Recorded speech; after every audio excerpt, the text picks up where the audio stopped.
ay sa pinakadakilang kapangyarihan niya, sa pamamagitan ng gawa. Kasi yung kapangyarihan, hindi naman natin makikita sa pamamagitan lang ng gawa. No?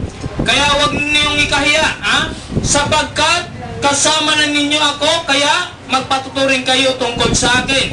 Kapag ako at ang aking mga salita ay kakahiya ni numan, ikakahiya ko rin siya pagdating ng araw ng pagbabalik ng bugtong at buhay na Diyos pa Jesu Kristong pinakamakapangyarihan sa lahat.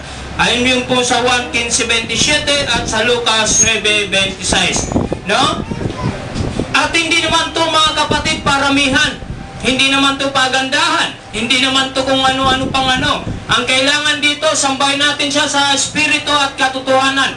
Dahil siya Espiritu at katotohanan. Kaya nga binabanal namin kayo sa Espiritu at katotohanan. Kasi sabi sa Mateo 18:20, may dalawa o tatlong nagkakatipon ng dahil sa akin, naroon ako. Kasama ninyo ako. Kaya palakpakan natin ang Panginoong Kristong pinakamakapangyarihan sa lahat. No? Kaya ang pagsamba natin dito mga kapatid, kung ano man yung mga iniisip ninyo sa sanlibutan nito, sabi nga yan, di ba? Sa cellphone, delete. Alisin muna ninyo, erase. Alisin muna ninyo yan. Paano kayo? Paano papasok sa inyo ang pang-spiritual? Kung ang nasa isip ninyo, o nasa puso ninyo, ay nandito pa rin sa sanlibutan.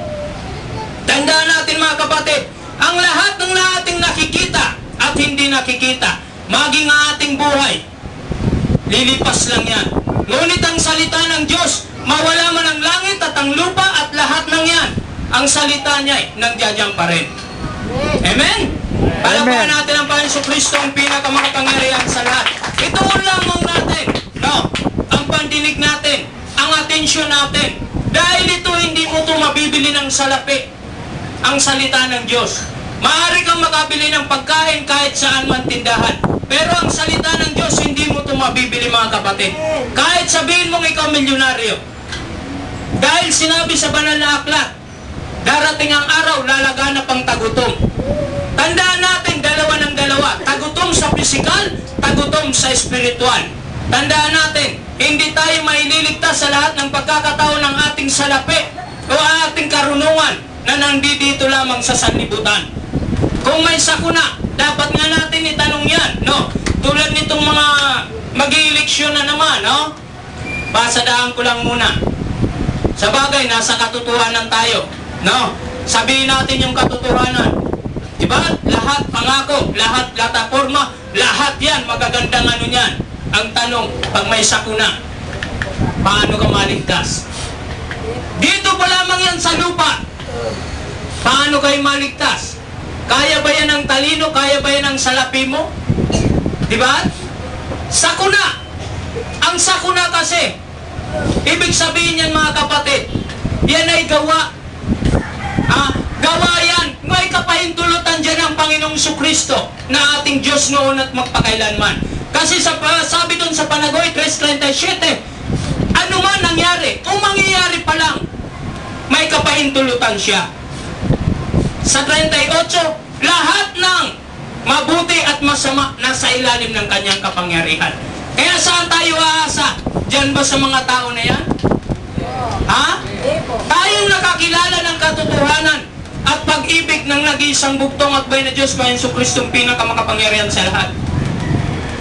Sana, ang inihiling ko sa inyo, manatili kayo sa bugtong at buhay na Diyos pa Jesu Kristong pinakamakapangyarihan sa lahat. Dahil siya hindi sinungaling, ngunit ang tao'y sinungaling. Mabuti lang yan pagkaharap mo. Mabait lang yan pagkaharap mo. O kaya pag may kailangan sa'yo. O kaya pag may hinahangad yan. Mabuti lang yan. Ang tanong, tapat ba yan? Ha? Kaya ito, tulad kanina ng pinakita ni Brother Conrad, no? At bago po yan mga kapatid, ano ko muna, na kayo'y makapagpatotoo at tulad kong may bago, makapagpakilala. Dahil tayo dito magkakapatid. No, hindi dapat dito tayo nahiya. Kung sa sanlibutan nga to, hindi tayo nahiya eh. Diba? Dito pa kaya sa spiritual. Kasi pinagpapamilya namin kayo, hindi sa pisikal. Dahil ang pagpapamilya sa pisikal ay paghihirap yan. Ngunit, kayo pinagpapamilya namin sa espiritual. Sa nag-isang bugtong at buhay na Diyos, Panginoong Kristo, pinakamakapangyarihan sa lahat. Okay? Tayo muna magpakilala. Sino po, brother? Ako po, kung taga saan, at magandang araw naman po.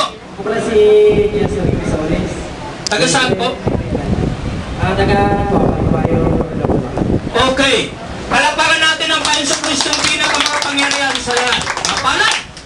Mapalad ang nakikinig. Mapalad ang bumabasa. Ngunit higit sa lahat, tandaan ninyo mga kapatid, kung kayo may nakikinig, kung kaya bumabasa, no? Ngunit hindi naman ninyo sinasagawa, wala rin. Okay? Sino pong may patutuo sa atin? Mayroon pa? Okay. Sige, medyo anuin ninyo kasi lumilinaw ang mata ko. Brother. Okay, ako po? Ako po si Sherwin Matiwat po. Galing po sa Marinduque po. Pamangkin po ako ni Brother Pibi po. Okay. Okay, palagpakan natin. Ang bugtong at buhay ng Diyos, Panginoong Kristo, ang pinakamakapangyarihan sa lahat. Tandaan ninyo, pag gusto, May paraan. pag gusto, May paraan. pag ayaw, Maraming dahilan. kaya walang malayong. Malapit. Tama ba? Malayo ka man, ngunit malapit lang yan. Kasi tandaan natin, sa lahat ng dako, naroroon ang ating Diyos na buhay. Huwag natin sabihin ng dun lamang sa simbahan. Bakit? Nakita na ba ninyong Diyos? Nakausap na ba ninyo? Sa akala ninyo, tayo nilalang lang ayon sa ating kawangis. Pero sa akala ba ninyo, kasing laki lang ba natin? Okay, mamaya natin anuan yan. Okay, sino pong magpapatotoo? Okay, si Sister Tuding. Medyo ano po to, sa mga hindi nakakilala kay Sister Tuding, medyo, ang paningin niya po, medyo ano na. Labo talaga. Pero walang malabo. Hello po, magandang umaga po. Bumabati po ako ng happy Sabbath sa ating lahat, mga kapatid, siyempre sa ating mga elders. Napatuloy ito yung araw na Sabat. Narito sila upang magtyaga sa atin, upang matutuhan natin ang dapat natin matutuhan ang buhay at banal ng mga salita ng bugtong at buhay ng Diyos ng mga Diyos, Panginoong Kristo na pinakamakapangyarihan sa lahat. Happy Sabbath po sa ating lahat. Happy Sabbath naman. Ang aking maiksing patutungo ko po kasi nung nakarang araw ng Sabat, wala po ako rito. Pero nakakalungkot mga kapatid, ganito pala. Sa totoo lang para sa akin, ewan ko kung maniniwala kayo sa akin. Dahil simula nang mabautisman ako, simula na ako'y noong December, mabuo ako, ika nga, maranasan ko, hindi ko naranasan, ako'y katoliko pa. Nag-born again ako, dito ko lang po nasumpungan ng tama.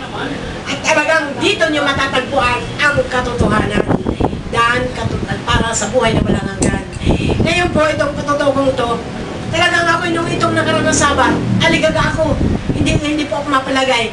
Bagamat nagpaalam ako, usapan namin ni Sister Honor, na hintayin niya ako. Kaso mga kapatid, dumating yung pagsubok, wala rin ibang inaasahan, kundi ako lang. Kaya nalulungkot man ako, hinati ko ang katawan ko sa oras na yun, pero sabi ko, nagdadasal ako sa bugtong at buhay ng Diyos, namunawaan naman niya ako at patawarin ako. Sa araw ng Sabat na yun, nawala ako rito, nalulungkot ako pag wala ako dito. Dahil simula na mabautisman ako, talagang tinutuo ko ang paglilingkod ko. Sa kanya ko inano ang buhay ko. Kaya pag ako'y wala rito, walang ang buhay ko, iwan ko, hindi ko alam. Katulad nitong simula nung linggo, aba, lagi akong may sakit. Sa totoo lang, itong araw na ito, mga kapatid ko, na hindi nakakakilala sa akin, patotoo ko ito sa buhay ko. Doon ang tinumbo ko parang aso, walang tigil, sa gabi napupuyat ako, naroon yung dibdib ko, sumasabay pa, naroon yung tiyang ko, kung anong kainin ko, hindi tinatanggap ng bituka ko, naroon yung rayong ako sa ano ko, kung ano nga po, sakit ang lalamunan ko.